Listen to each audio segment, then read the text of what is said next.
Hello friends, question answer शुरू करते हैं। क्वेश्चन दे रखा है, शिक्षा अधिकार RT 2009 भारते कदा प्रारंभ अभवत। शिक्षा का अधिकार अधिनियम RT 2009 है, वो भारत में कब आरंभ हुआ था, यानी कब लागू हुआ। कौन सा आंसर होगा। ऑप्शन दे रखे 1 जून 2010, 1 अप्रैल 2009 या 1 अप्रैल 2010 या 1 जून 2009। तो RT 2009 भारत में 1 अप्रैल 2010 को लागू हुआ था। तो ऑप्शन सी इसका सही आंसर हो जाएगा। सिर्फ जम्मू कश्मीर को छोड़कर ये भारत में लागू हो गया था 1 अप्रैल 2010 को। विशिष्ट बालक से संबंध न भवति। विशिष्ट बालक होते हैं, उनका संबंध किससे नहीं होता है। बुद्धि स्तर से, शारीरिक स्तर, आर्थिक स्तर या मानसिक स्तर। कौन सा आंसर होगा। विशिष्ट बालक होते हैं, उनका बुद्धि स्तर, शारीरिक स्तर और मानसिक स्तर से संबंध होता है, जबकि आर्थिक स्तर से विशिष्ट बालकों का संबंध नहीं होता। ऑप्शन सी इसका सही आंसर हो जाएगा। भाषाई ज्ञानस्य मूल्यांकनम भवति। भाषाई ज्ञानस्य मूल्यांकनम भवति। भाषाई ज्ञान का मूल्यांकन किससे होता है। भाषाई ज्ञान का मूल्यांकन किससे होता है। कौन सा आंसर होगा।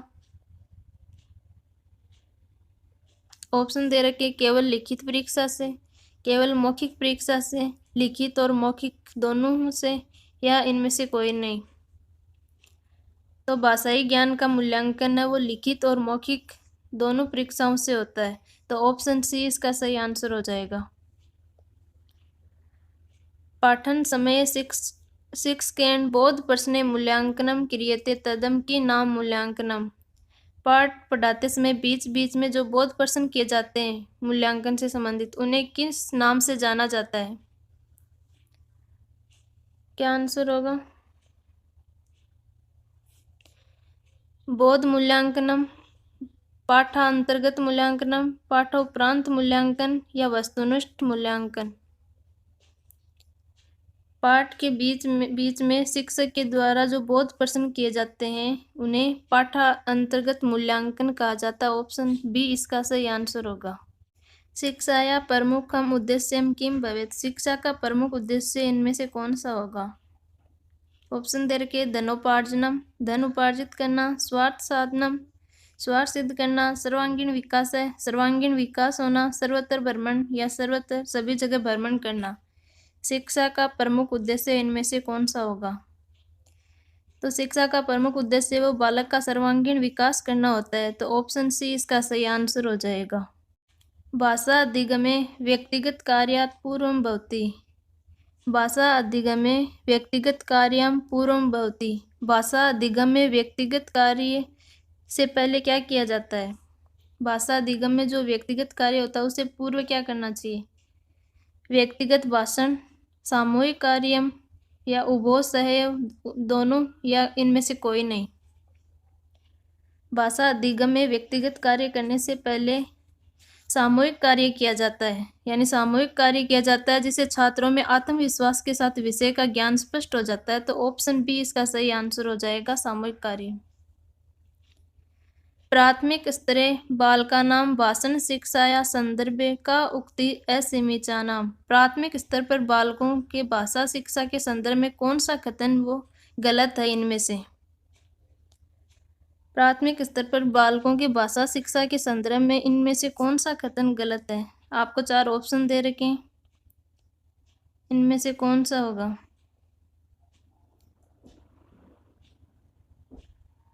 ऑप्शन बड़े हैं, मैं सीधा आंसर बता रही हूँ, वीडियो को पॉज करके आप देख सकते हैं।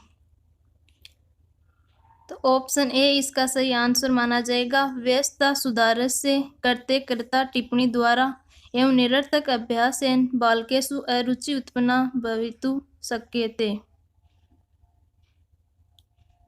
प्राथमिक स्तर पर बालकों की भाषा शिक्षा के संदर्भ में इनमें से ये कथन गलत है कि सुधार के नाम पर की गई टिप्पणी द्वारा एवं निरर्थक अभ्यास से बालकों में अरुचि उत्पन्न होती है। तो ऑप्शन ए इसका सही आंसर हो जाएगा। विद्यालय शिक्षणे प्रथम भाषा अध्ययनम स्यात्। विद्यालय में बालक को जो शिक्षण कार्य करवाया जाता है वो कौन सी भाषा में करवाना चाहिए। विद्यालय में बालक को जो शिक्षण कार्य है उस कौन सी भाषा में करवाया जाना चाहिए? ऑप्शन दे रखे मातृभाषाएं अथवा प्रांतीय भाषा, हिंदी भाषा, राजकीय भाषाएं या सह राजकीय भाषाएं। तो विद्यालय में बालक को शिक्षण कार्य उसकी मातृभाषा में करवाना चाहिए, क्योंकि बालक परिवार में अपनी मातृभाषा में बढ़ता है और पलता है, इसी कारण उसे समझने में किसी भी प्रकार की कोई दिक्कत नहीं होती है। तो मातृभाषा इसका सही आंसर हो जाएगा ऑप्शन ए। मौन पठनम आवश्यकम नास्ति। मौन पठन में क्या आवश्यक नहीं होता है? मौन पठनम आवश्यक न अस्ति। मौन पठन में क्या आवश्यक नहीं होता है? शुद्ध उच्चारणार्थम, शुद्ध उच्चारण, संभाषणम, काठिन्य निवारणम या प्रश्नानाम समाधानाय। मौन पठन में क्या आवश्यक नहीं होता है?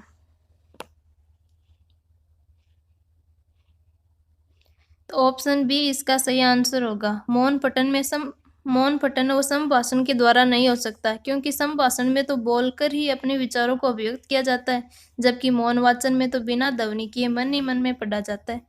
तो संभाषण इसका सही आंसर हो जाएगा। गद्य शिक्षण से प्रमुख उद्देश्य मस्ती।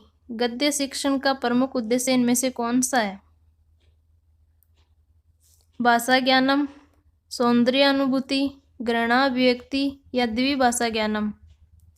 गद्य शिक्षण का उद्देश्य इनमें से कौन सा होगा? ऑप्शन सी इसका सही आंसर है, ग्रहणाभिव्यक्ति। ग्रहण कर अभिव्यक्ति करना। गद्य शिक्षण में ग्रहण करना मुख्य होता है, तो ऑप्शन सी इसका सही आंसर होगा।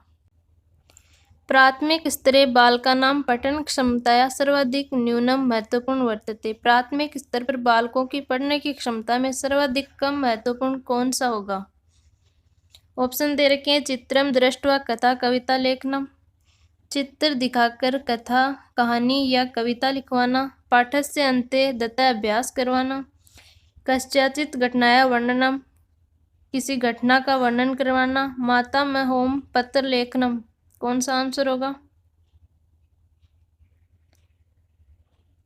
प्राथमिक स्तर पर बालकों के पढ़ने की क्षमता का सबसे कम महत्वपूर्ण बिंदु होता है चित्रम दृष्ट्वा कथा कविता लेखनम, यानी चित्र देखकर कहानी या कविता लिखना, क्योंकि प्राथमिक स्तर के बच्चों का मानसिक और भाषाई स्तर स्वयं से कहानी लिखने के लिए अधिक मजबूत नहीं होता है। तो ऑप्शन ए इसका सही आंसर होगा।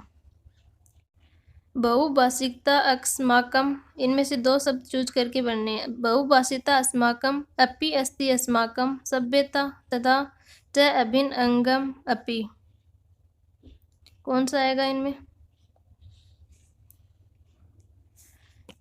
बहुभाषिता अस्माकम अभिज्ञानम, अपि अस्ति अस्माकम सभ्यता तथा संस्कृते च अभिन्न अंगम अपि।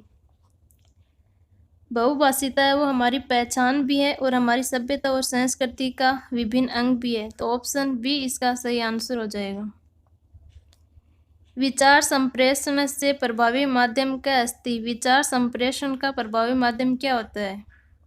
विचारों का आदान प्रदान करने का माध्यम कौन सा होगा? कौशलम, शैली, भाषा या लेखनम। तो विचारों को संप्रेषण करने का प्रभावी माध्यम वो भाषा होती है, तो ऑप्शन सी इसका सही आंसर है। द्वितीय भाषाया अधिगमनस्य विषय सर्वाधिक महत्वपूर्ण नास्ति। द्वितीय भाषा अधिगम के विषय में सर्वाधिक महत्वपूर्ण में से कौन सा नहीं है? क्या आंसर होगा? ऑप्शन दे रखे हैं शिक्षक से स्वभाव, शिक्षक का स्वभाव, अभिभावक से स्वभाव, अभिभावकों का स्वभाव, अभिवर्ती या भाषाया परीक्षा। तो ऑप्शन बी इसका सही आंसर होगा। द्वितीय भाषा अधिगम के विषय में अभिभावक का प्रोत्साहन है वो सर्वाधिक महत्वपूर्ण नहीं होता है, जबकि शिक्षक का स्वभाव, अभिवर्ती और भाषा की परीक्षा ये सारे महत्वपूर्ण होते हैं। संस्कृत शिक्षणे परंपरागत सहायक सामग्री अस्ति। संस्कृत शिक्षण की परंपरागत सहायक सामग्री इनमें से कौन सी होगी जो परंपरा से चली आ रही है? दूरदर्शनम, श्यामपट्ट, प्रतिरूप या मॉडल प्रक्षेपक। कौन सा आंसर होगा? संस्कृत की परंपरागत सहायक सामग्री है वो श्यामपट्ट होती है, तो ऑप्शन बी इसका सही आंसर माना जाएगा। जबकि अन्य विकल्प दिए गए वो आधुनिक सामग्रियां होती हैं। उदाहरणात् नियम प्रति शिक्षणे प्रयोग किम सिद्धांत अनुसरति। उदाहरण से नियम की ओर शिक्षण प्रयोग है वो किस सिद्धांत का अनुसरण करता है। उदाहरण से नियम की ओर। निगमन विधि, प्रश्न विधि, आगमन विधि या इनमें से कोई नहीं। तो आगमन विधि है, इसमें पहले उदाहरण बताए जाते हैं, बाद में सिद्धांत का निर्माण किया जाता है। तो उदाहरण से नियम की ओर आगमन विधि में होता है, तो ऑप्शन सी इसका सही आंसर माना जाएगा। भाषा अधिगम एवं अर्जनम एतयो संदर्भ असत्य कथनम अस्ति। भाषा अधिगम और अर्जन इन दोनों के संदर्भ में असत्य कथन कौन सा है इनमें से। ऑप्शन दे रखे हैं सांस्कृतिक विभिन्नता, भाषा अर्जनम, भाषा अधिगम च प्रभावीकरण से महत्वपूर्ण कारक अस्ति। सांस्कृतिक विभिन्नता, भाषा अर्जन और भाषा अधिगम के लिए महत्वपूर्ण कारक होती है। भाषा अर्जने विभिन्नता संकल्पना मातृभाषाएं भवन्ति। भाषा अर्जन में जो भी संकल्पनाएं होती है वो मातृभाषा में बनती है। भाषा अधिगम में कदापि अनुवाद से सहायता न स्वीकृत्य। भाषा अधिगम में अनुवाद का सहारा वो नहीं लिया जाता है। भाषा अर्जन से सहज स्वाभाविक च भवति एवं भाषा अधिगम प्रयासपूर्ण भवति। भाषा अर्जन वो सहज होता है जबकि अधिगम प्रयासपूर्ण होता है। तो कौन सा कथन गलत है इनमें से। तो ऑप्शन सी इसका सही आंसर होगा। भाषा अधिगम में कदापि अनुवाद से सहायता न स्वीकृत्य। भाषा अधिगम में अनुवाद का सहारा नहीं लिया जाता, ये कथन गलत है। भाषा अर्जनम अधिगम से विषय का उक्ति असमीचीना।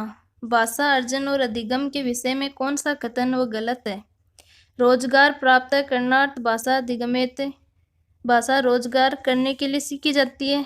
भाषा अर्जन से करते समृद्ध भाषाई परिवेश आवश्यक है। भाषा अर्जन करने के लिए समृद्ध भाषा परिवेश आवश्यक है। भाषा अधिगमे संप्रेषण कुशलताएं बलम दिएते। भाषा अधिगम संप्रेषण कुशल पर बल देता है। भाषा अर्जनम सहज स्वाभाविक च भवति एवं भाषा अधिगम प्रयासपूर्ण भवति। तो कौन सा आंसर होगा इसमें। गलत कथन पूछा है, तो रोजगार प्राप्त करनार्थ भाषा अधिगमेते, ऑप्शन ए इसका सही आंसर होगा। यानी भाषा रोजगार प्राप्त करने के लिए सीखी जाती है, ये कथन गलत है। अगला क्वेश्चन है शिक्षण सहायक सामग्री भवति। शिक्षण सहायक सामग्री भवति समयापनस्य कृते, शिक्षक से सहायता कृते, शिक्षक की सहायता करती है। पाठ्य क्लिष्टता उत्पादनाय, शिक्षक से करती क्लिष्टता। शिक्षण सहायक सामग्री है वह क्या करती है। तो शिक्षण सहायक सामग्री है वह शिक्षक के लिए कठिन न होकर सहायक होती है। तो ऑप्शन बी इसका सही आंसर हो जाएगा। यदा छात्रा कालस्य अवधारणम अवगन्तुं समर्था न भवन्ति तदा उपचारात्मक कार्य किम भविष्यति। जब छात्र काल को अवधारणा करने में समर्थ नहीं होते हैं तब उपचारात्मक कार्य कैसे किया जाता है। ऑप्शन दे रखे संबंध सूत्राणाम रटनम, संबंधी सूत्र है उनको रटवाना।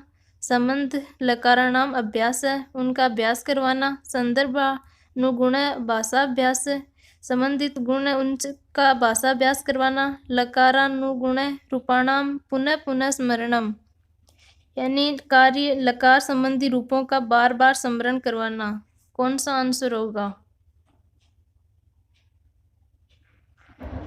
छात्रों को काल की अवधारणा करने में समर्थ नहीं होते हैं तब